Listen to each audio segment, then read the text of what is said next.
bahwasanya pernikahan itu bukan hanya untuk pajangan, bukan hanya tanpa makna, tapi untuk membangun sebuah rumah tangga yang akan memunculkan sakinah untuk dua belah pihak, untuk laki-laki itu perempuan.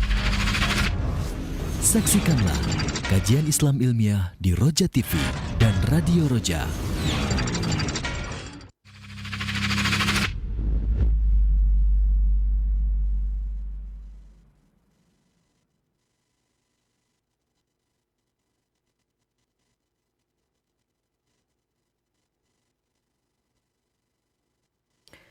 Assalamualaikum warahmatullahi wabarakatuh.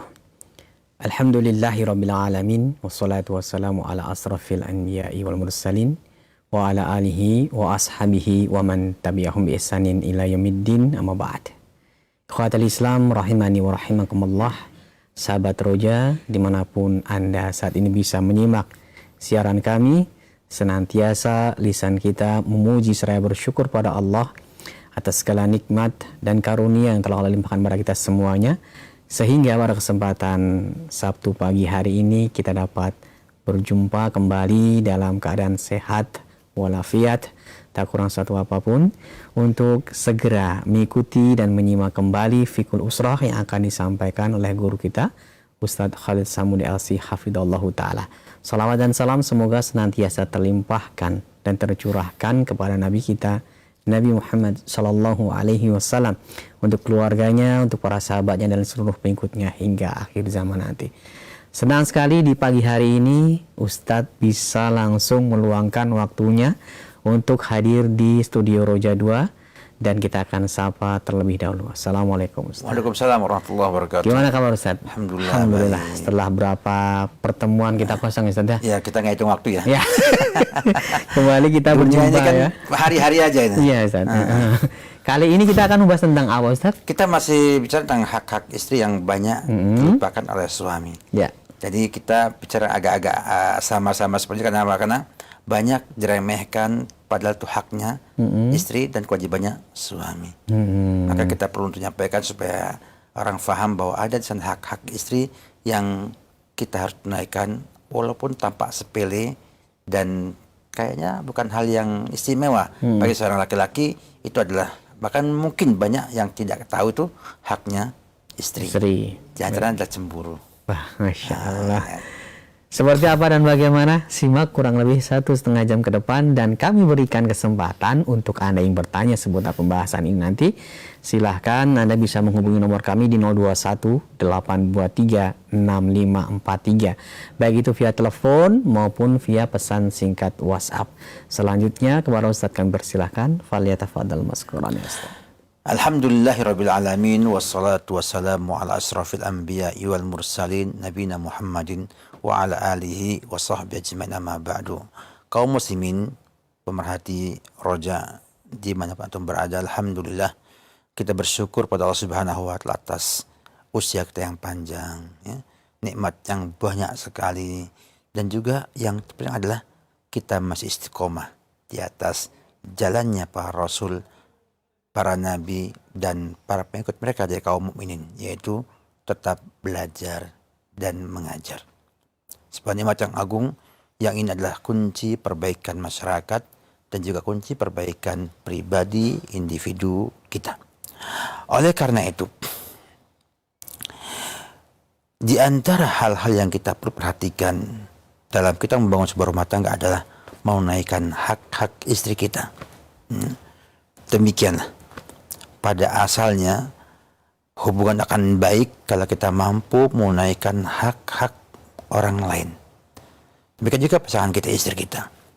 Nah, di antara hak istri yang sekarang ini banyak dilalaikan oleh kaum muslimin, para suami. Bahkan sebagiannya itu menganggap bukan hak dan kewajibannya dia, bukan hak istri dan kewajibannya dia. Padahal dia adalah kewajiban suami kepada istri, yaitu cemburu. Cemburu, kaum muslimin rahimakumullah ta'ala, kalau kita mengambil definisinya Raghib Al-Asfahani dalam kitab yang Mufradat, ya, kata beliau adalah karahatul rajul istiraka ghairihi fima huwa haqquhu. tidak sukanya seseorang dengan terlibatnya orang lain dalam hal-hal yang menjadi haknya dia. Ini makna daripada cemburu yang benar. Sehingga seorang laki-laki itu merasa terganggu, merasa tidak nyaman, merasa tidak suka ketika hak-hak dia dicampur orang lain. Nah, ini merupakan kewajiban sang suami kepada istrinya untuk cemburu dengan istrinya dari semua perkara yang bisa mengganggu sang istri dari orang lain. Baik mengganggu imannya, mengganggu akhlaknya, bahkan bisa juga mengganggu hubungan suami istri di sana. Orang ketiga yang kadang-kadang merusakkan rumah tangga kita, kadang-kadang membuat sang istri meninggalkan suaminya untuk berselingkuh. Ini adalah bentuk daripada kewajiban suami untuk memiliki rasa cemburu ini. Nah, cemburu seperti ini, ya, ini umum, bukan hanya pada laki-laki, ya, terhadap istrinya, ya, atau kepada para mahramnya, ya. Maka ghirah ini ataupun cemburu ini mahmudah, dipuji, ya, terpuji, karena asalnya adalah ketidaksukaan kepada hal-hal yang buruk dan kekejian, hal-hal yang diharamkan dan dosa. Maka sahabat Nabi sallallahu alaihi wasallam itu kagum-kagum dengan besarnya cemburu Sa'ad bin Ubadah radhiyallahu ta'ala anhu. Maka Nabi mengatakan, "Atajabuna min ghairati Sa'din?" Apa kamu tuh merasa heran, terkagum-kagum dengan apa? Dengan cemburunya Sa'ad yang besar? La ana aghyaru minhu. Aku lebih cemburu, ya, lebih besar cemburu daripada Sa'ad. Wallahu aghyaru minni, dan Allah lebih besar cemburunya daripada aku. Bahkan beliau juga pernah bersabda dalam sebuah khutbah, pada khutbah gerhana. Kata beliau sallallahu alaihi wasallam, "Ya ummat Muhammad, wahai umat Muhammad, wallahi ma min ahadin aghyaru min Allahi ayazni abduhu aw tazni amatuhu." Wahai umat Muhammad, demi Allah, tidak ada seorang pun yang lebih besar kecemburuannya daripada Allah Subhanahu wa ta'ala. Ya. Seorang hambanya berzina, hamba perempuannya berzina. Demikian. Dapatkan bahwa cemburu adalah pada asalnya terpuji. Oleh karena itu, Imam Ibnu Qayyim rahimahullah telah menyampaikan, ya, kata beliau, "Lihada kanat ghairatullahi ayatiyal abdu ma harrama alaih." Oleh karena itu, bentuk kecemburuan Allah, ya, akan muncul ketika hamba itu melaksanakan hal-hal yang diharamkannya. Ya. Allah sangat cemburu melihat hamba-hambanya itu bermaksiat, ya, sangat tidak nyaman, ya, tidak suka, ya, membenci hamba-hambanya yang berbuat maksiat. Wali adli ghairatihi sallallahu alaihi azza wa jalla, dan karena cemburunya Allah azza wa jalla, haramal fawahisha ma dhahara minha wa ma batan. Ya, Allah mengharamkan kekejian kejahatan yang nampak dan yang enggak nampak. Lianna al-khalqa abiduhu wa ima'uhu, karena makhluk ini adalah hamba-hambanya dan juga hamba perempuannya. Artinya manusia cuma dua, laki dan perempuan. Abd itu adalah laki-laki, ima adalah perempuan. Fahuwa yughar, fahuwa yagharu ala imaihi kama yagharu sayyidu ala jawarihi.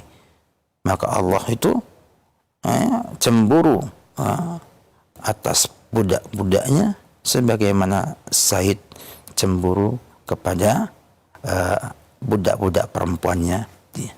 Wallahil mathalul a'la. Ya. Artinya ini adalah bukan menyamakan Allah dengan Said, tapi ada di sana tasbih, bahwasanya ada kesamaan, ya, kecemburuannya ketika seorang Said, seorang pemilik budak perempuan melihat budaknya berzina, dia marah besar, ya. Dan Allah lebih besar lagi kecemburuannya atas hambanya yang berbuat maksiat. Oleh karena itu, ya, cemburu adalah bagian daripada hak wanita dan kewajiban sang suami untuk cemburu kepada istrinya. Tapi ingat, cemburunya harus seimbang dan tidak berlebihan. Misalnya, sang suami cemburu ketika, ya, di rumahnya istrinya bermain, bercanda dengan orang jauh, orang asing yang tidak dikenalnya, bukan kerabatnya, ya, atau melihat istrinya, ya, ke pantai bersama laki-laki lain, muncul kecemburuan. Ini wajib hukumnya bagi sang suami untuk cemburu, ya.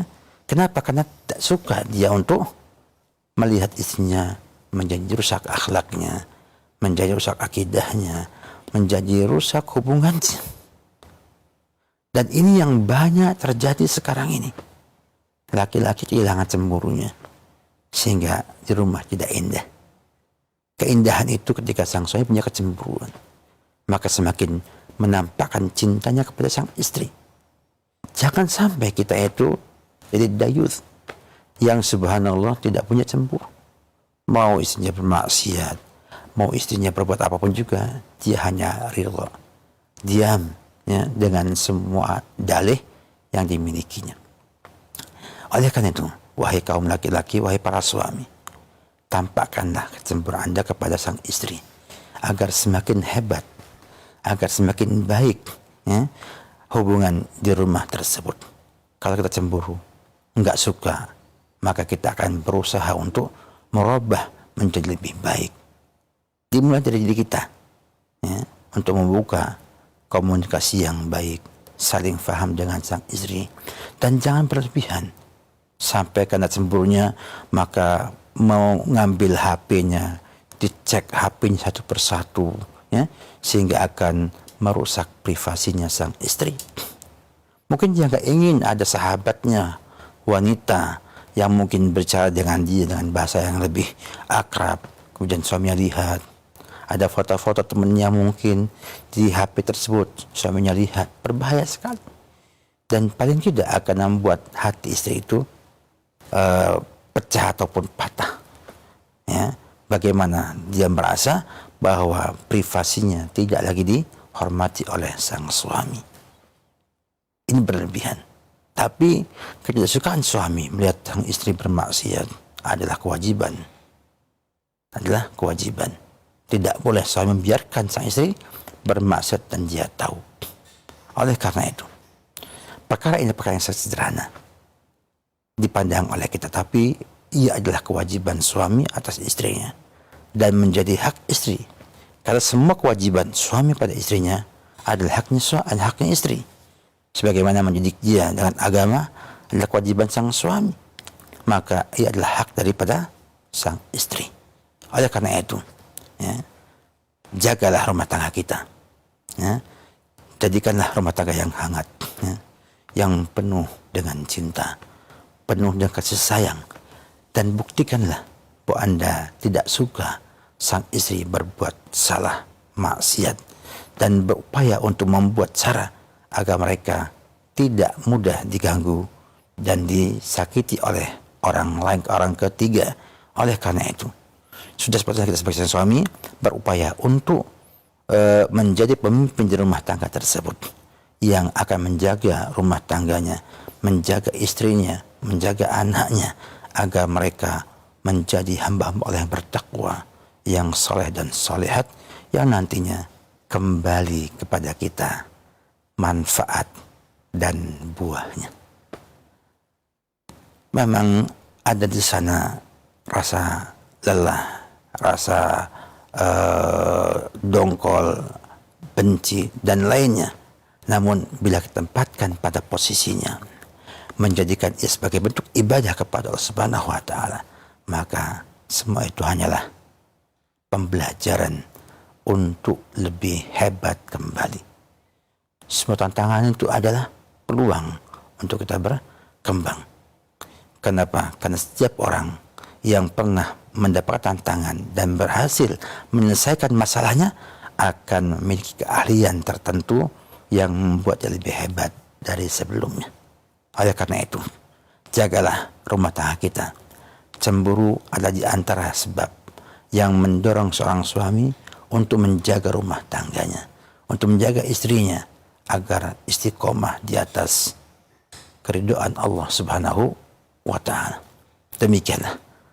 Semoga hal ini menjadi kebaikan kita semuanya dan bisa menjadikan kita sebagai suami yang betul-betul istimewa, suami yang hebat, bukan hanya sekedar suami yang baik, namun jadilah suami yang hebat yang senantiasa terus tumbuh menjadi pemimpin yang kuat, yang mampu memberikan kenyamanan, keamanan, dan kemakmuran bagi rakyatnya di rumahnya, istrinya, dan anak-anaknya.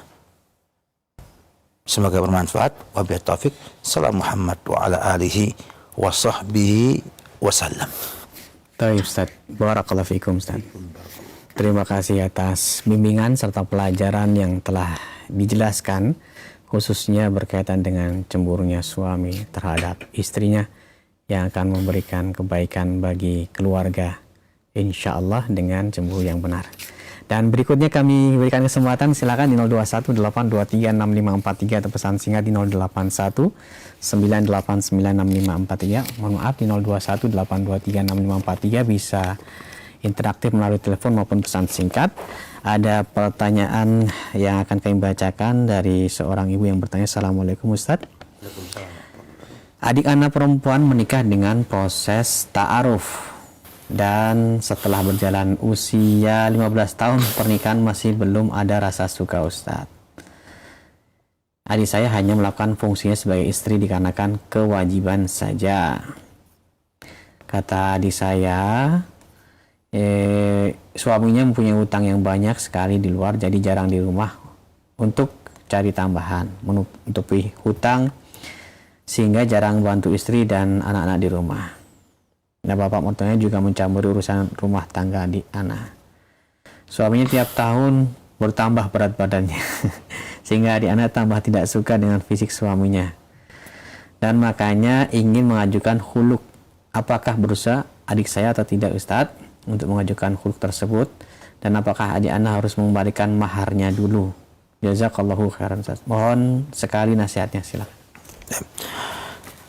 Agama Islam sebagai agama yang sempurna memberikan solusi kepada para wanita, ya, untuk bisa menggugat cerai istrinya dengan alasan takut kufur dengan suami. Maka untuk kondisi ini sebuah kasus, ya, yang harusnya didalami lagi sampai dipastikan bahwa memang dia tidak mungkin bisa hidup dengan sang suami. Kalau hanya karena dia gemuk saja, ya, artinya badannya tidak enak dilihat, sebenarnya itu hanya sebagai sampingan saja. Karena banyak wanita pun tidak memasalahkan hal tersebut. Nampaknya saya melihat adalah pergaulan yang tidak baik. Artinya suami yang sibuk bekerja dan tidak mengindahkan keadaan istrinya, ini yang membuat adik ibu tidak mampu untuk mencintai suaminya. Karena manusia itu pada asalnya, bila pasangan hidupnya itu sudah bersama dia, maka dia akan berusaha mencintai suaminya. Dan ini saya yakin ada pada adik ibu. Hanya karena suami dalam muamalah, ya, itu tidak baik, ya, artinya hubungannya tidak mu'asar bil ma'ruf, ya, sehingga dikesankan dalam pertanyaan tadi ada kesan bahwa sang suami banyak melalaikan istrinya karena sibuk dari tambahan pekerjaan, tambahan dana uang untuk rumahnya. Maka saya khawatir, ya, ini disebabkan sang suami tidak mengerti dia ini adalah suami yang harusnya mampu untuk dicintai oleh sang istri. Dan banyak sekali ya pernikahan yang tanpa ta'aruf ya pun bisa sukses dan berbahagia. Ibu kita dahulu ya langsung aja dijodohkan sama orang tuanya dengan bapak kita, dan kemudian mereka hidup dengan akhlak yang mulia, menunaikan hak-hak istri, baik yang sifatnya lahiriah ataupun sifatnya batiniah ya, yang kita sedang bahas juga sebagiannya, dan insya Allah mudah-mudahan bisa sempurna semuanya, akan membuat sang istri mensyukuri apa yang suaminya kerjakan, sehingga akhirnya bisa mencintai sang suami tersebut. Bila kata seperti ini, maka saya berharap bukanlah khulu sebagai solusi pertama, tapi memperbaiki hubungan yang ada. Pahamkan sang suami tersebut bahwa istri Anda membutuhkan kasih sayang Anda, butuh cinta Anda yang tampak dan ditampakkan padanya, sehingga dia mampu nantinya mempertahankan rumah tangganya. Karena saya yakin bila sudah tumbuh cinta di hatinya, maka dia berpikir ulang untuk mau bercerai dengan sang suami tersebut. Namun bila suami sibuk dalam pekerjaannya dan tidak mengindahkan sang istri, sampai-sampai karena sibuk ya, bukannya tambah baik, tapi sudah perlakuannya tidak baik, juga fisiknya enggak menarik. Akhirnya ada keputusan khawatir nanti tidak bisa menunaikan hak-hak suaminya, dan khawatir bisa menjadi kufur atas suaminya, kufur nikmat. Maka kalau sudah demikian keadaannya dan tidak mungkin yang diperbaiki, sang wanita boleh ya untuk mengajukan khulu, karena akan berdosa dia bila dia tidak bisa menunaikan hak-hak suami atas dirinya. Maka saya memberikan sebuah nasihat kepada ibu dan juga adik ibu, cobalah ya keluarga besar itu terlibat untuk nasihati pihak yang terkait. Adiknya dinasihati agar bersabar, karena sabar itu adalah kunci kemenangan, dan banyak pahala Allah janjikan bagi yang bersabar. Yang kedua, menasihati sang suami, dinasihati untuk memperbaiki hubungan dengan sang istri ya. Bukan hanya sifatnya fisik, namun juga bersifat non fisik. Dengan demikian mudah-mudahan suami memahami dan mau merubah kondisi yang ada ya, dan bisa mencintai istrinya ya, dan tidak sibuk dengan hutang-hutang yang nggak perlu ya. Karena manusia itu pada asalnya bila sederhana itu tidak butuh utang, tapi kalau punya di sana keinginan, maka kadang-kadang hutang adalah solusi yang tidak bisa ia hindari lagi. Maka perbaikilah ya dengan cara terlibat dalam kehidupan adik tersebut untuk menjernihkan suasana dan untuk saling memahami. Dan bila kemudian tidak bisa juga dipertahankan, maka apa boleh buat. Syariat memberikan khulu sebagai solusi agar tidak saling menzalimi dan tidak saling terzalimi, yang akan mengakibatkan sang istri akhirnya tidak mampu mencintai suami, tidak mampu bertahan dengan suami, bahkan relatif akan kufur dengan suami tersebut.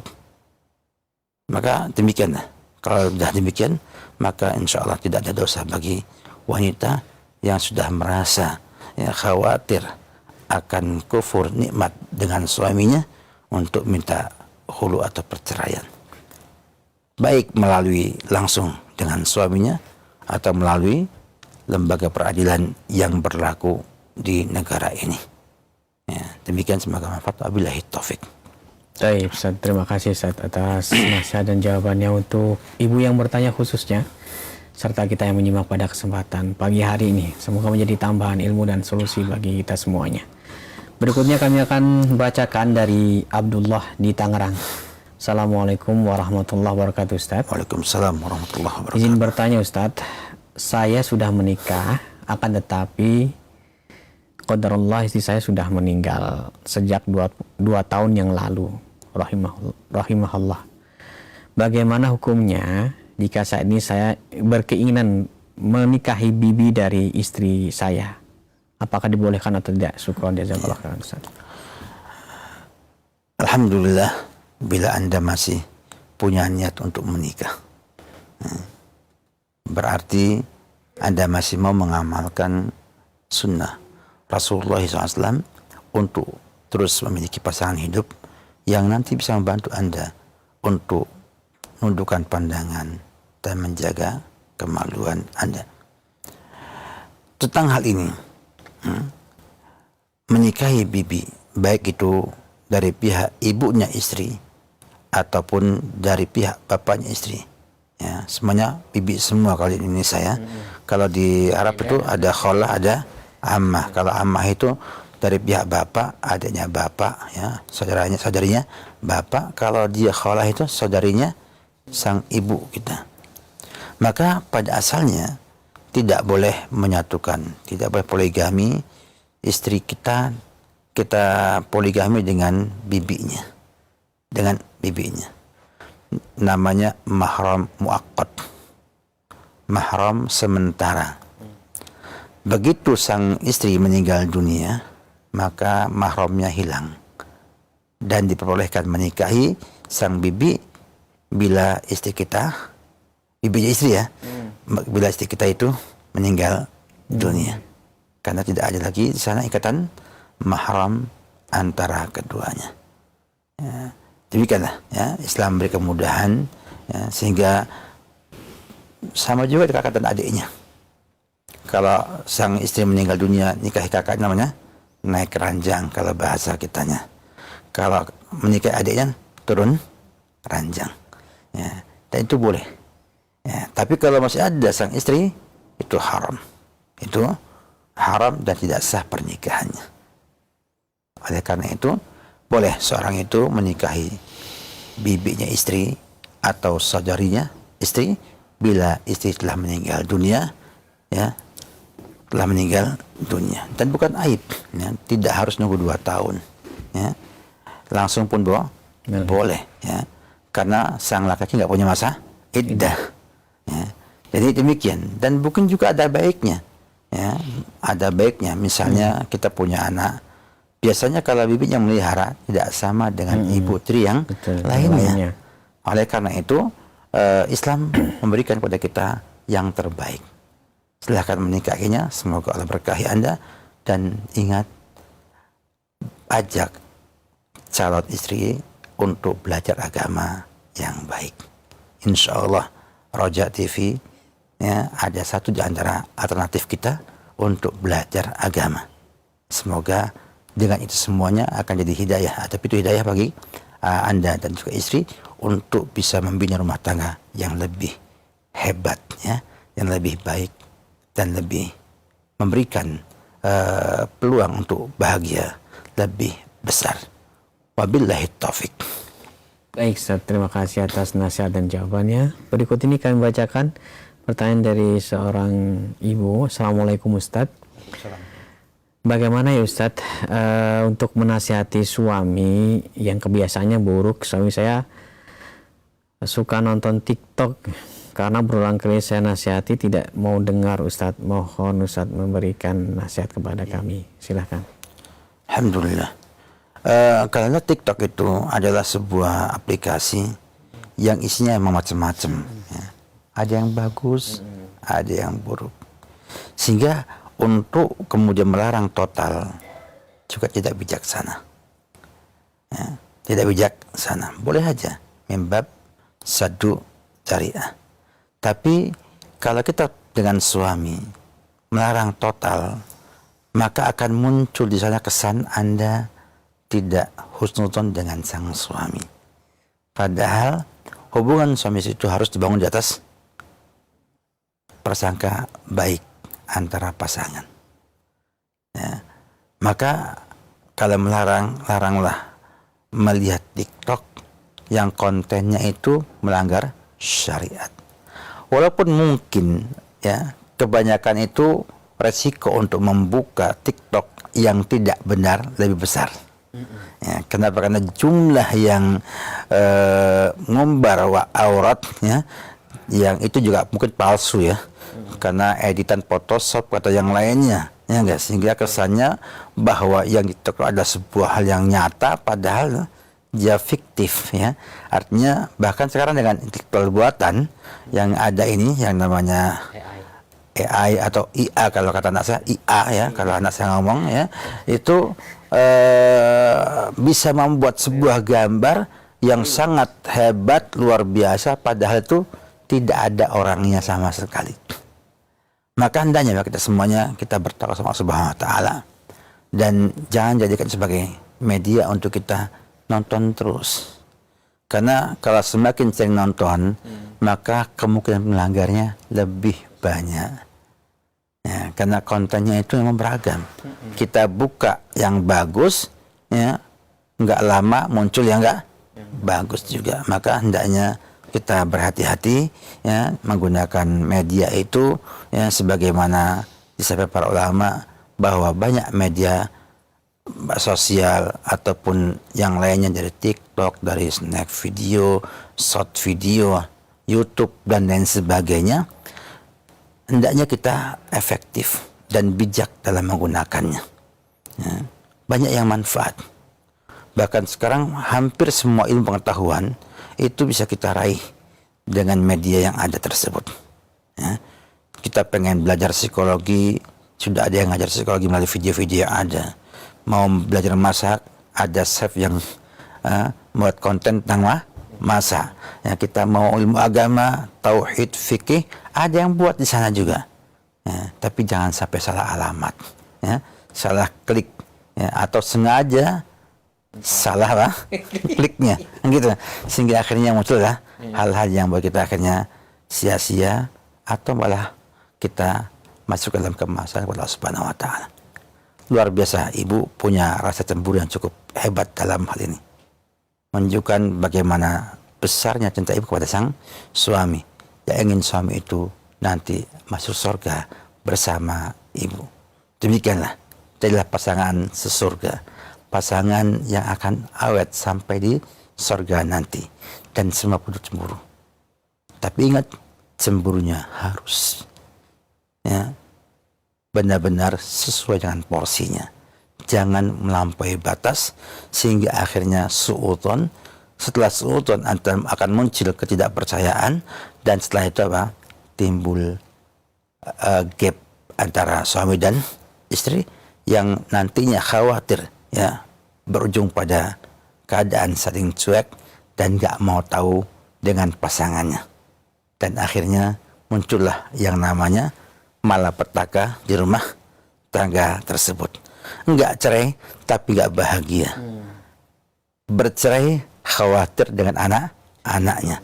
Dan akhirnya jadi buah si malakama yang susah untuk dipilih satu dari keduanya. Maka marilah, ya, kita tampilkan cemburu kita kepada pasangan kita, namun dengan benar dan tidak melampaui batas. Syukran atas cemburunya ibu kepada sang suami. Semoga sang suami bisa mendengar, ya, kajian kita atau bisa Allah kasih hidayah dari yang lainnya sehingga bisa selektif dalam menggunakan media sosial ataupun aplikasi yang ada di HP yang kita miliki. Wabillahi taufik. Baik Ustaz, terima kasih atas jawaban dan nasihatnya, semoga bermanfaat untuk kita semuanya.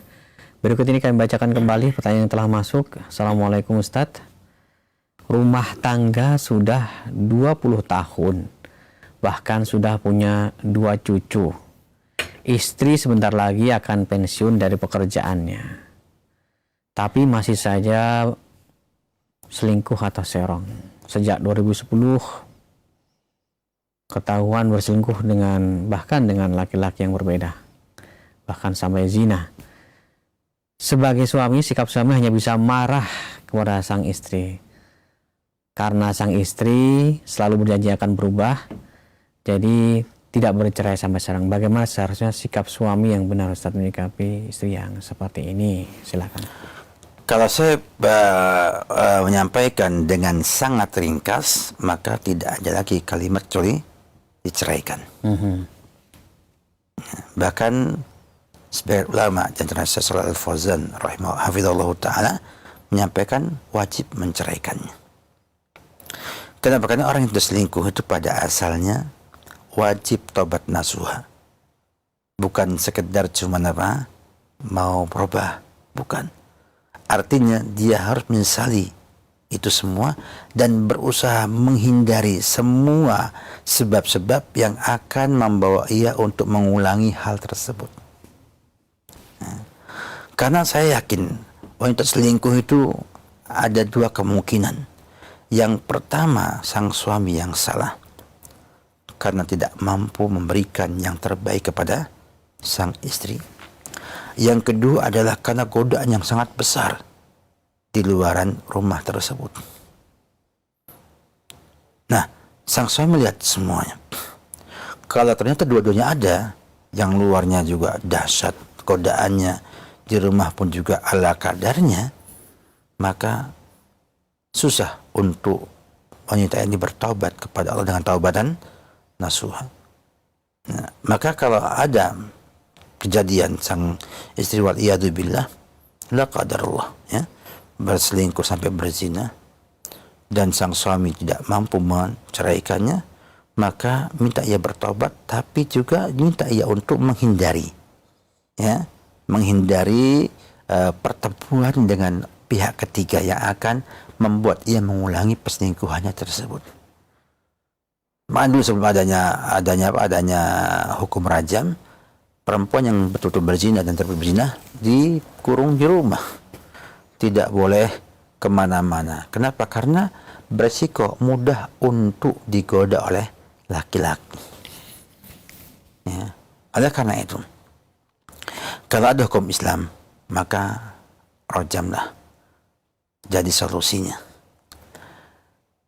Oleh karena itu, bila ia berkali-kali, enggak hanya sekali, bahkan taubat malah selingkuh dengan laki-laki yang berbeda, berarti itu sudah tidak lagi diharapkan bisa baik.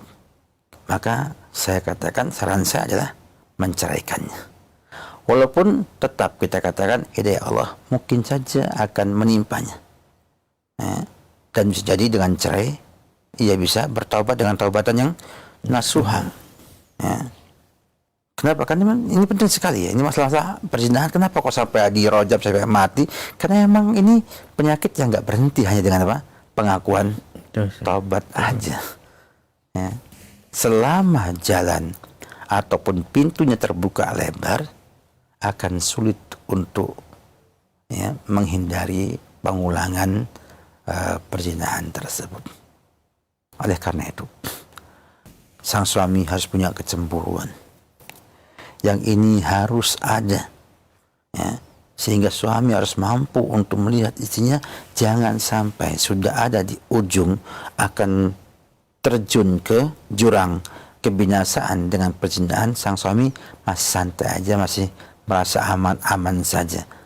Begitu kejadian, barulah dia menyesal. Kenapa kok saya nggak jaga istri saya?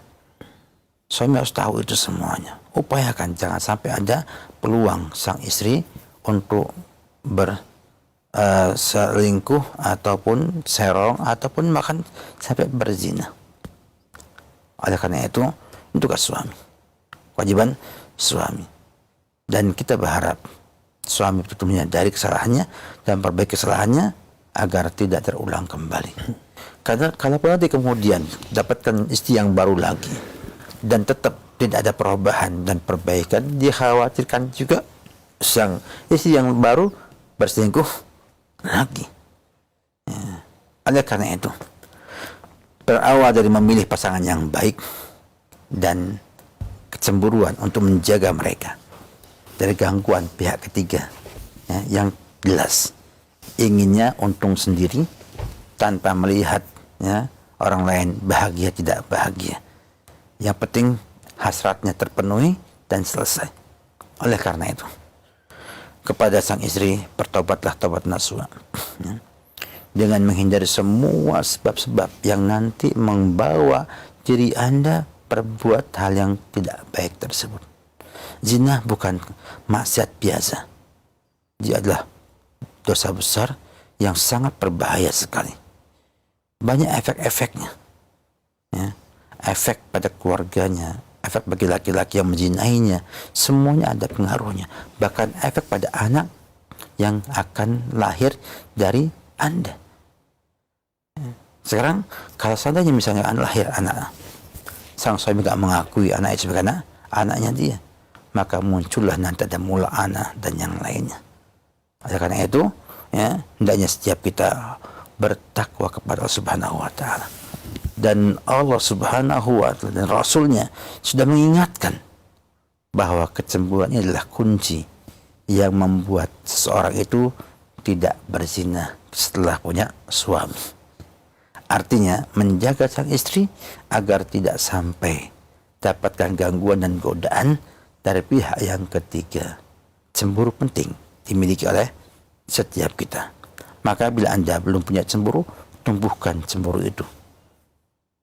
Tampakkan Anda gak suka bila orang yang Anda cintai itu berbagi dengan laki-laki lain, atau memberikan peluang kepada orang lain untuk mengganggu dan menggodanya.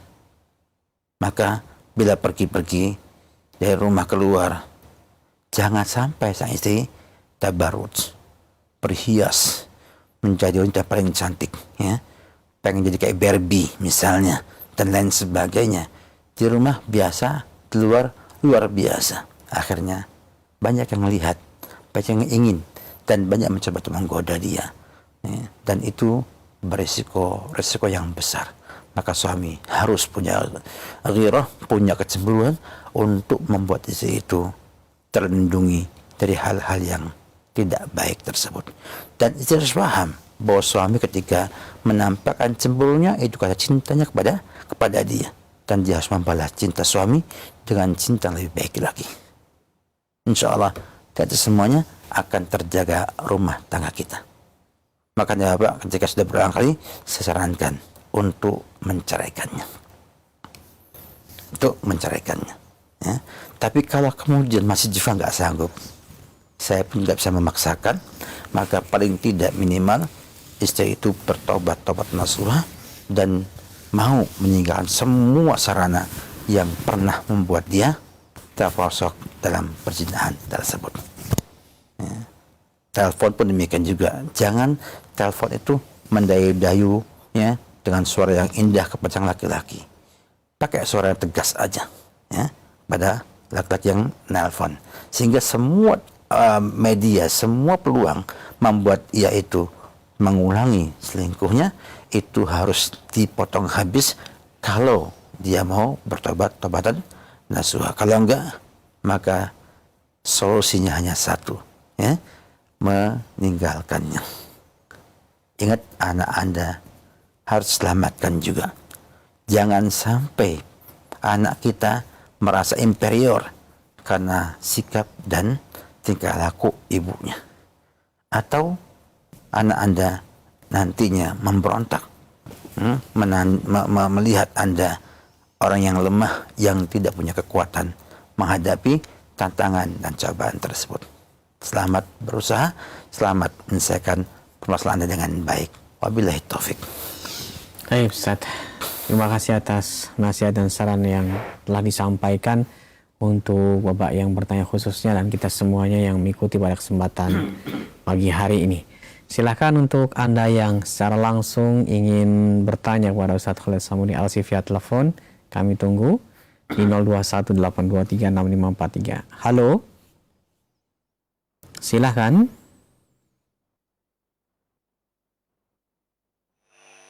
Halo. Assalamualaikum warahmatullahi wabarakatuh. Waalaikumsalam warahmatullahi wabarakatuh. Pak Yunaldi ini. Ya, Pak Yunaldi di Lubukasung, Kecamatan Sumatera Barat. Pak Ustadz, mau ditanyakan,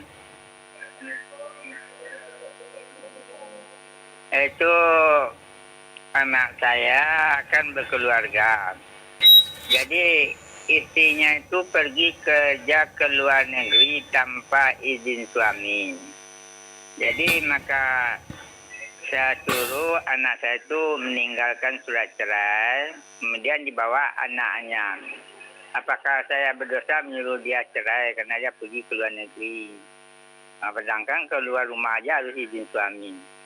Yang kedua, anak saya minta dia tidak mau memberikan anaknya. Apakah anak saya itu berdosa, dia tidak memberitahu ke mana keberadaan anaknya? Terima kasih. Assalamualaikum warahmatullahi wabarakatuh. Assalamualaikum warahmatullahi wabarakatuh. Ada dua masalah sampai dengan Bapak. Yang pertama adalah Bapak menyuruh anak untuk menceraikan istrinya yang bekerja ke luar negeri tanpa izin dari sang suami. Saya memandang itu sebuah hal yang baik. Ya. Kenapa? Karena dia sudah nusuz. Dalam artian sudah durhaka dengan sang suami. Ya. Tidak izinnya dia keluar sudah masalah. Yang kedua, bukan hanya di sekitar Indonesia, sampai keluar negeri yang mungkin saja di sana lebih berbahaya daripada di Indonesia. Artinya, kalau sekelas orang TKW saja di Saudi Arabia, ya, bisa tidak mampu menjaga kehormatannya, apalagi kalau sampai mereka tinggal di negara lainnya. Sudah punya suami, punya anak. Ya. Kemudian Umar bin Khattab pernah mengatakan ketika tanya kepada Hafsah tentang kekuatan wanita pisah dengan suaminya, ya, dikatakan 4 bulan mereka mampu menahan syahwatnya, ya, ketika suaminya berperang. Ini suaminya berperang jihad jalan Allah Subhanahu wa taala. Maka Umar setiap 4 bulan sekali dirotas adalah tentara yang berjihad tersebut. Untuk apa? Untuk menjaga jangan sampai sang istri itu berbuat dosa dengan sebab menahan hal tersebut. Sehingga sangat beresiko. Yang berikutnya, kalau nggak ada perceraian pun akan khawatir timbul atau cenderung akan muncul di sana sikap membangkang kepada sang suami. Dan alangkah menjeritanya sang suami di rumahnya nanti ketika dia pulang dia merasa lebih hebat, ya, merasa dibutuhkan, superior, dan akhirnya anak bapak nggak bahagia dalam rumah tangganya. Maka dengan dasar ini semuanya, sikap bapak minta suami untuk anak bapak, suami ibu itu menceraikan istrinya adalah hal yang baik. Artinya Anda orang tua yang ingin anaknya berbahagia. Ya, kita anaknya yang disembunyikan, ya. Kalau sang yang menunjukkan adalah suami sang anak, itu tanggung jawabnya bapak atas anak tersebut. Ya. Dilihat juga kondisi yang ada. Bila sang anak itu adalah anak yang belum mumayyiz, ya, masih bayi, masih usia dini, maka harus ada yang melihara dia dari wanita kerabat, baik ibu daripada sang istri ataupun orang tua dari sang suami, ya, adalah bab hadanah dalam masalah ini, ya. Sehingga otomatis, ya, kita belum tahu apakah suami ini menyembunyikan itu untuk siapa. Bila ia sembunyikan itu maslahat sang anak, saya kira bukan hal yang salah bila bapak, ya, berusaha untuk memberikan yang terbaik kepada anaknya. Namun bila sang istri yang menyembunyikannya, ya, maka harus dicari ke kerabatnya agar diketahui di mana posisi anak tersebut, agar suami dan juga keluarga suami mengerti kondisi anak tersebut, apakah terbina dengan baik ataukah tidak, apakah terdidik dengan baik ataupun tidak. Maka bila bercerai demikian posisinya, dan kalau kemudian tidak bisa juga diambil, maka pengadilan pun bisa menjadi solusi untuk hal tersebut. Yang jelas kita sebagai orang tua dan juga anak kita sebagai suaminya harusnya berpikir untuk kemaslahatan sang anak tersebut.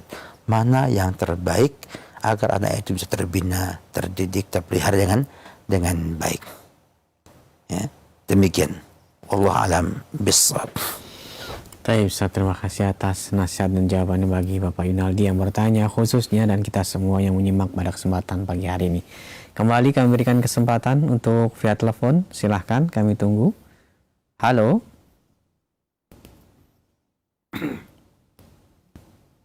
Silahkan. 0218236543. Halo, silahkan. Belum terhubung. Kami akan coba bacakan pertanyaan dari pesan singkat kembali Ustaz. Mohon pencerahannya Ustaz. Saya seorang suami yang alhamdulillah sekarang ini sudah mulai belajar dan hijrah dari kehidupan buruk saya di masa lalu yang sering menyakiti hati istri, dalam arti suka marah, suka memaki, suka berkata kasar. Alhamdulillah istri saya sangat sabar dalam menyikapi saya yang seperti ini. Saya dan istri menunaikan ibadah umroh dan saya sewaktu menunaikan ibadah umroh saya niatkan untuk bertobat nasuh mohon ampun kepada Allah dan atas dosa yang saya lakukan kepada istri saya. Namun qadarullah sepulang dari umroh istri saya sakit sampai kurus dan tidak bisa melayani kewajiban sebagai istri memenuhi kebutuhan lahir dan batin terutama Ustaz. Pertanyaannya, apakah ini merupakan ujian kesabaran bagi saya dari Allah sebagai penebus dosa saya di masa lalu, dan apa yang harus saya lakukan Ustaz untuk menahan hawa nafsu kebutuhan batin lahir saya akan istri, karena memang ini yang terasa berat. Kadang saya mengalihkan dengan membaca Al-Quran dan mendengar kajian-kajian Islam. Mohon solusi dan nasihat. Iya.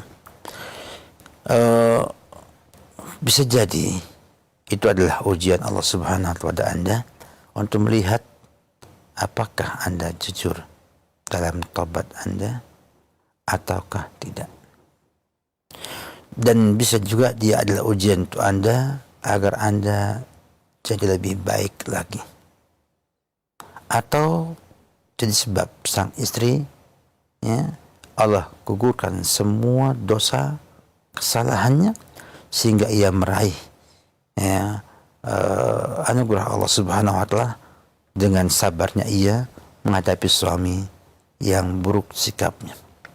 Ini semua harus menjadi mindset, cara pandang kita terhadap masalah yang ada. Bahwa Allah Subhanahu wa Ta'ala itu terkadang menguji manusia untuk menghapus dosa-dosa yang ada padanya dan memberi pahala lebih besar lagi. Bukan untuk menyalahkan diri kita, tapi kadang juga adalah sebab hidayah sehingga kita akhirnya menyadari bahwa kita itu berbuat salah.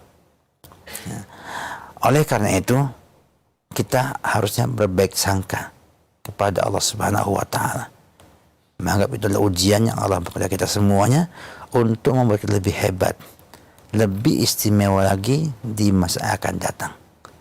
Kita punya cara pandang bahwa tantangan itu adalah peluang untuk berkembang. Ujian itu adalah, cobaan itulah ujian untuk kita menjadi lebih baik. Dan Allah banyak menguji. Bahkan dikatakan inna asyadan nasi balaan al-anbiya. Sesungguhnya orang yang paling besar balanya ujiannya adalah para nabi alaihi wassalatu wassalam. Sehingga mereka semakin diuji semakin meningkat, semakin sempurna kemanusiaannya. Sehingga akhirnya menjadi hamba Allah yang Allah panggil dengan ya ayyatuhan nafsul mutmainnah irji ila rabbiki radiyatan mardiyah fadkhuli fi ibadi wadkhuli jannati. Demikian juga sang istri harus punya pandangan yang sama. Ini adalah ujian Allah Subhanahu wa Ta'ala untuk membuat ia lebih hebat, lebih sempurna daripada sebelumnya. Karena emas itu enggak teruji emasnya sampai dibakar, sampai dibakar dengan api pengetahuan mana emas yang campur, mana emas yang murni. Bahkan untuk memurnikan emas pun dibutuhkan panas yang nanti memisahkan antara campurannya dengan emas murninya. Oleh karena itu, sakit yang ada itu semoga dapat disabari sehingga bisa menjadi sebab dihapusnya dosa sang istri. Oleh karena itu, ketika sakit kita harus berhusnuzon Allah Subhanahu wa taala. Maka bila Anda dapatkan kendala, Anda sabar menghadapi yang ada. Namun berat, ya, karena ada kebutuhan seksual yang Anda harus miliki. Maka ada solusi. Yang pertama, perbanyak puasa. Dan Nabi ketika bersabda, ya ma'syara sabab, man istata'a minkumul ba'ah falyatazawwad, fa innahu aghaddu lil basar wa ahsanu lil fard. Ya, wa illa fa alaihi bis-shaum. Ya, fa innahu wija. Wahai para pemuda, barang siapa yang mampu untuk menikah, ya, maka menikahlah. Karena menikah itu bisa menunjukkan pandangan dan lebih menjaga kemaluan. Kalau enggak, maka dia wajib berpuasa. Fa alaihi bisyam. Maka janjinya berpuasa. Karena puasa itu akan jadi perisai baginya. Ini yang pertama. Yang kedua, menyibukkan diri dengan ibadah kepada Allah Subhanahu wa taala. Baca Quran, ikut pengajian, ya. Kemudian juga salat yang banyak yang bisa nanti mengalihkan itu kepada yang lebih baik. Dan yang ketiga adalah menikah dengan istri yang baru. Ya. Kalau memang mampu adil dan mampu untuk mencari kemaslahatan untuk semuanya. Ya. Karena pada asalnya kita memberi maslahat untuk kedua-duanya, baik suami maupun yang istri yang sakit. Jadi dengan menikah yang kedua bisa melihara kesehatannya sang yang istri yang pertama, sehingga akan muncul di sana ta'awun yang baik antara istri dengan madunya. Tapi semuanya ada syaratnya, kemampuan untuk berbuat adil yang tidak mudah untuk dilakukan oleh mereka yang tidak punya kemampuan untuk berpoligami. Maka kalau nggak mau menikah, sudah berpuasa adalah solusi pertama. Yang kedua, buat kita nggak nganggur, ya, untuk terus ingat sama Allah, beribadah sama Allah dan taat sama Allah Subhanahu wa taala. Semoga akan muncul sana solusi untuk kebaikan Anda dalam hal ini.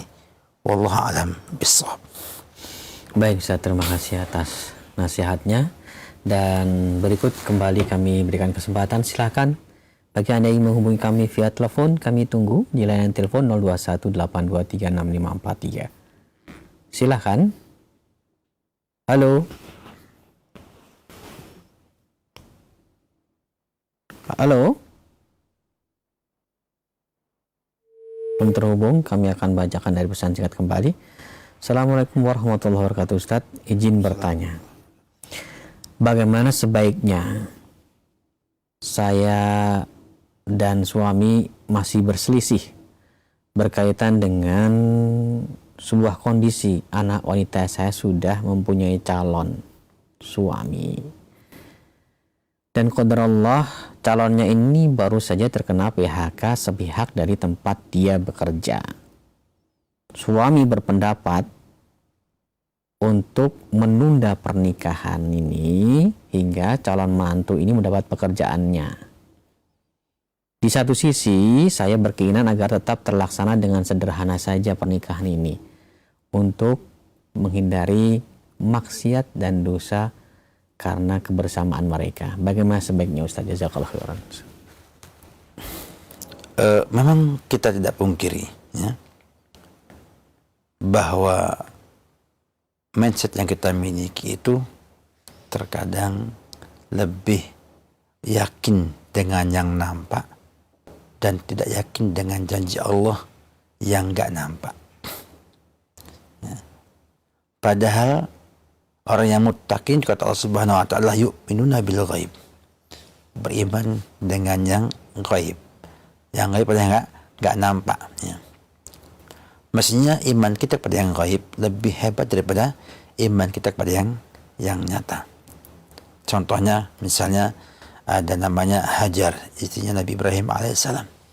Ditinggal di kota Mekah yang dulu itu ada tempat yang tidak ada pepohonan sama sekali. Artinya air pun nggak ada di situ. Ditinggal bersama apa? Sang anak tercinta Ismail. Ya. Hajar yakin bahwa Allah tidak akan menelantarkannya, walaupun nggak nampak. Ya. Dan mengalahkan yakinnya dia bahwa kalau nggak ada makanan, minuman akan mati. Bagi kita semua, kita yakin bahwa Allah itu ngasih rezeki sama semua hambanya.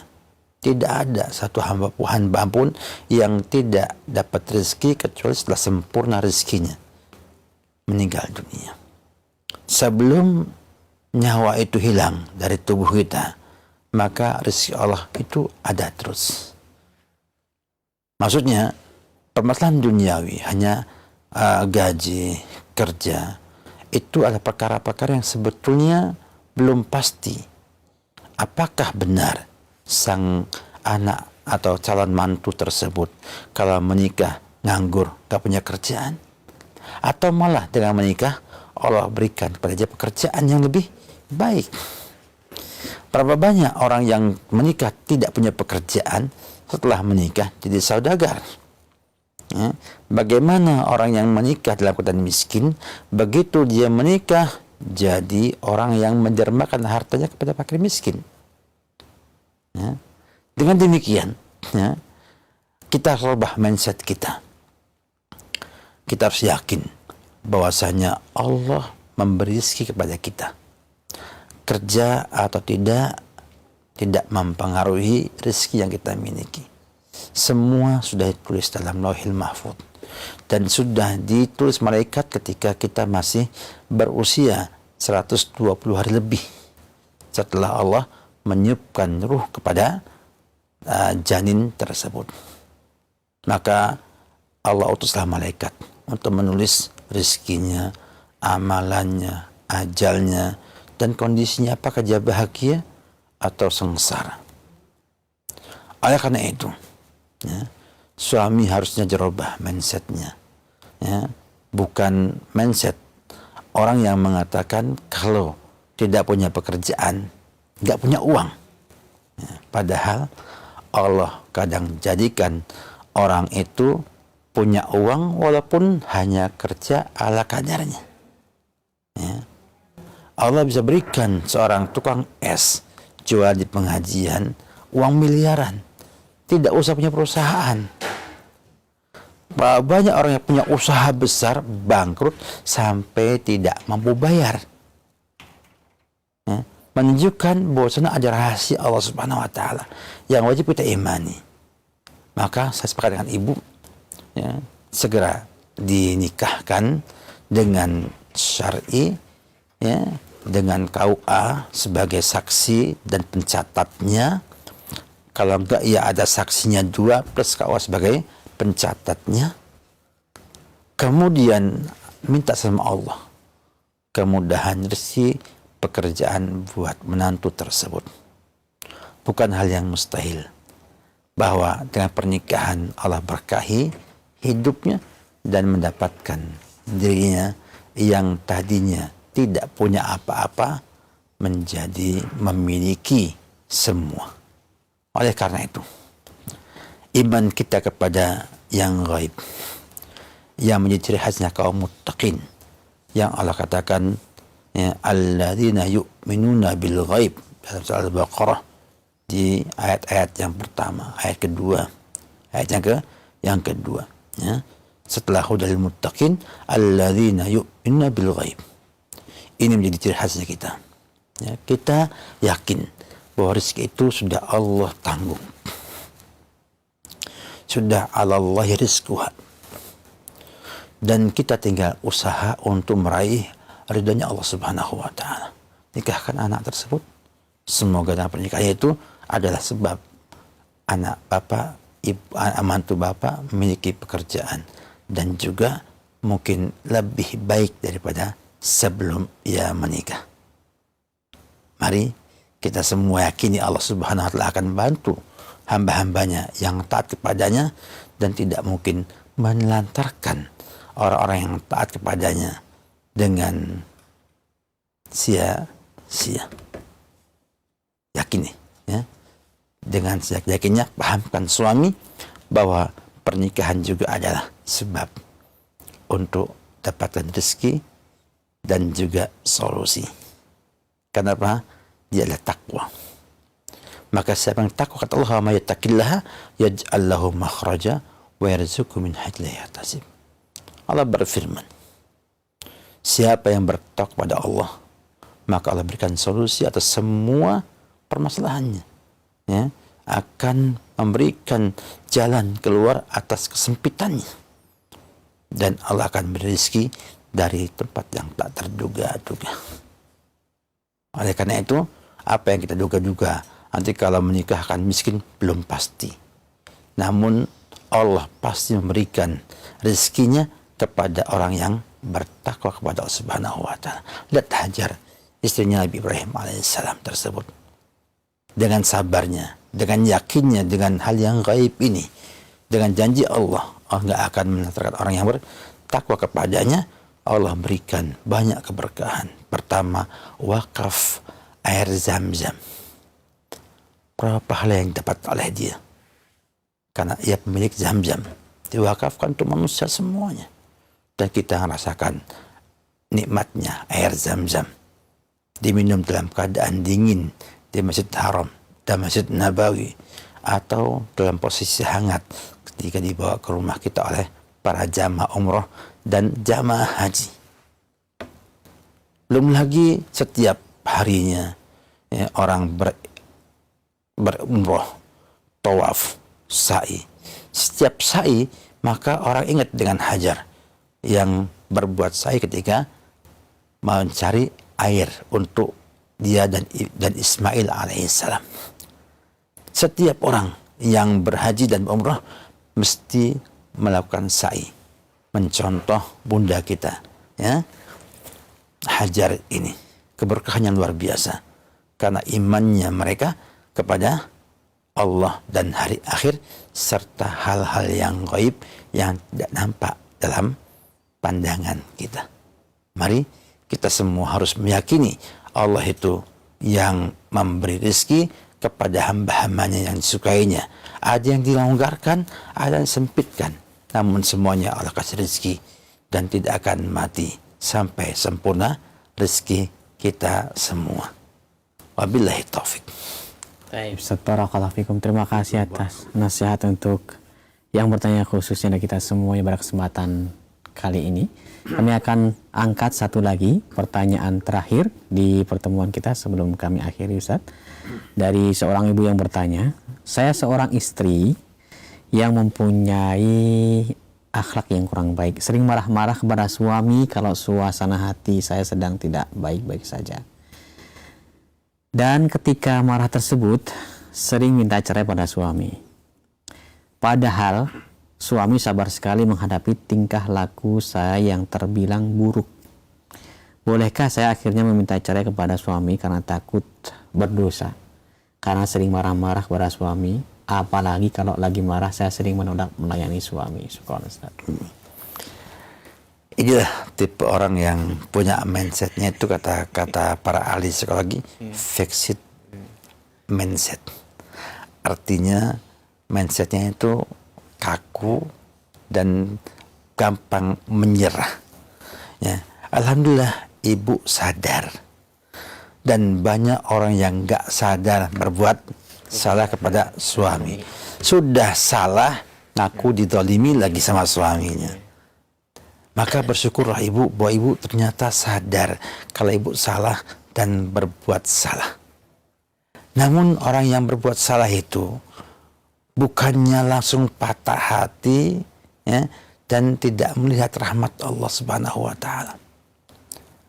Allah berfirman, "Qul li ibadi alladzina ibadiyalladzina asrafu ala anfusihim la taqnatu min rahmatillah innallaha yaghfiru dzunuba jami'a.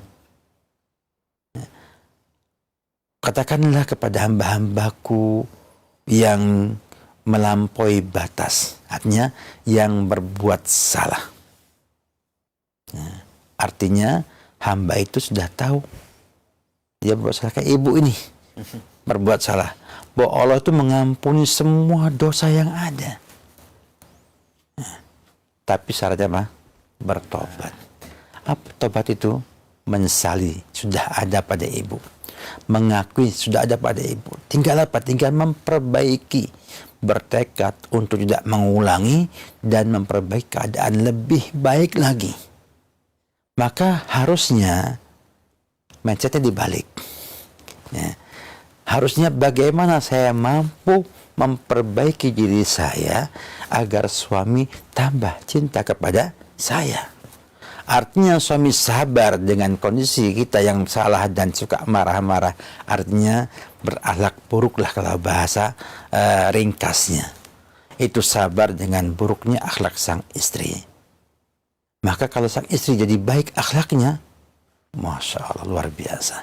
Ya, luar biasa. Mungkin sang suami akan senyum terus setiap harinya dan dapatkan kebahagiaan bersama istri yang sudah bertobat dengan tobat dan nasuha dan bertobat dengan perbaiki keadaan yang ada. Maka balaslah sabarnya sang suami itu dengan perbaikan akhlak yang ada pada ibu. Karena orang yang baik adalah orang yang bisa membalas budi jasanya orang lain, apalagi suami. Maka jangan sampai ketika kita sudah berbuat salah sekalian apa? Hancur, ya. Sama kayak orang ya, sudah tahu ya ada lubang, ya enggak, bukannya diperbaiki dengan ngasih pasir atau aspal kalau punya, malah maaf, hati-hati ada lubang. Enggak. Harusnya apa? Harusnya tahu ada lubang berbahaya bagi orang lain, maka keluarlah uang berapa, belilah pasir, belilah sirtu atau yang lainnya untuk bisa menambalnya. Beli semen lah paling enggak. Kalau seandainya enggak kuat pun sudah usaha untuk memberikan yang terbaik kepada orang lain. Maka hendaknya ibu berpikirnya berubah, bukan minta cerai karena takut apa? Nyakiti suami terus, tapi perbaiki, ajak suami, maaf sama suami, minta maaf selama ini saya sadar saya salah, saya pengen lebih baik, tolong bantu saya untuk merubah sifat yang saya miliki ini. Bukan kita kemudian malah apa? Meninggalkan orang yang pernah mengasihi kita, mencintai kita, bahkan bersabar terhadap semua kesalahan dan keburukan yang kita buat tersebut. Ini yang harus jadi diperhatikan oleh ibu. Bukan mencerainya, tapi memperbaiki kondisi ibu agar supaya apa? Sang suami lebih berbahagia dan merasa pengorbanan selama ini yang cukup luar biasa itu ternyata menghasilkan kebahagiaan yang juga luar biasa. Maka mari Bu, perbaiki yang ada. Karena semua Bani Adam itu khata, kata Nabi kita Muhammad SAW. Semua manusia itu berbuat salah, bahkan banyak berbuat salah. Dan sebaik-baiknya orang yang berbuat salah adalah orang yang bertaubat. Inna khairal khatta'ina tawabun. Maka sesungguhnya orang-orang yang bersalah itu yang terbaik adalah yang mau bertobat kepada Allah Subhanahu wa taala, bukan yang membiarkan dirinya tanpa perubahan menjadi baik. Banyak orang yang mengatakan siap salah, namun sangat sulit yang mengatakan siap memperbaiki kesalahan. Dan kita adalah orang yang harusnya punya mindset salah itu untuk diperbaiki, bukan untuk disalah-salahkan. Dan tentang adalah peluang untuk kita berkembang. Maka mari kita perbaiki yang ada. Bukan hanya ibu, saya pun dan yang lainnya. Mari kita perbaiki. Yang kita tahu salah, kita perbaiki agar benar. Yang menceng, kita luruskan. Yang bengkok kita luruskan. Dan semua yang tidak baik kita ganti dengan yang lebih baik lagi. Demikian, semoga manfaat. Wabillahi taufik. Baik, Ustaz, barakallahu fikum wa jazakallahu khairan. Terima kasih atas kebersamaan di kesempatan pagi hari ini. Semoga Allah Subhanahu wa taala melimpahkan taufik dan rahmatnya untuk kita semuanya. Sebelum kami akhiri, mohon ikhtam ya Ustaz, silakan. Alhamdulillah, ya, Allah Subhanahu wa taala banyak memberi kita kemudahan untuk berubah jadi baik. Jangan remehkan perubahan.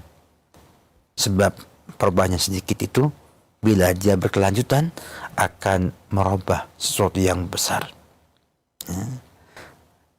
Kebiasaan yang buruk, rubah dengan yang baik. Ya. Dan ingat, bahwa kita diminta untuk mengimani, meyakini semua yang Allah janjikan. Dan kita cari, kita gapai itu semuanya. Allah berfirman, wabtaghi fima atakallahu darul akhirah. Ya. Carilah semua yang Allah janjikan di negeri akhirat nanti. Wala tansa nasibaka minad dunya. Dan jangan lupa dengan dunianya kamu. Maka mari kita perbaiki diri kita dengan semaksimal mungkin, semampu kita, dengan terus memohon kepada Allah Subhanahu wa taufik untuk kemudahan memperbaiki keadaan kita ini. Indonesia butuh orang-orang baik, orang-orang soleh, orang yang muttaqin yang nanti bisa memberikan perubahan yang besar di negeri Indonesia ini. Oleh karena itu, ucapan syukur, terima kasih kepada teman-teman di Studio Roja, dan sebuah kebahagiaan bisa berkunjung ke studio yang mulia ini dan bisa ta'awun alal birri wat taqwa. Demikian juga pada hadirin sekalian, para pemirsa Roja, terima kasih, syukur, jazakumullah khairan atas semua perhatiannya, semua kesungguhannya dan dukungannya kepada Roja TV ini. Semoga jadi pintu kebaikan bersama. Amin ya rabbal alamin. Wassallallahu Muhammad wa ala alihi wa sahbihi wasallam. Baik, Ustaz, jazakallahu khairan atas kesediaannya untuk hadir di studio kami. Semoga kita dapat berjumpa kembali di lain kesempatan. Dan pemerhati Roja dimanapun Anda berada, kami ucapkan jazakumullahu khairan, syukran, terima kasih atas kebersamaan antum. Dan kami mohon maaf apabila ada kekurangan dalam kami menghadirkan program acara ini. InsyaAllah kita akan berjumpa kembali di lain kesempatan. Kami akhiri, subhanakallahumma bihamdika, asyhadu an la ilaha illa anta, astaghfiruka wa atubu ilaik. Wassalamualaikum warahmatullahi wabarakatuh.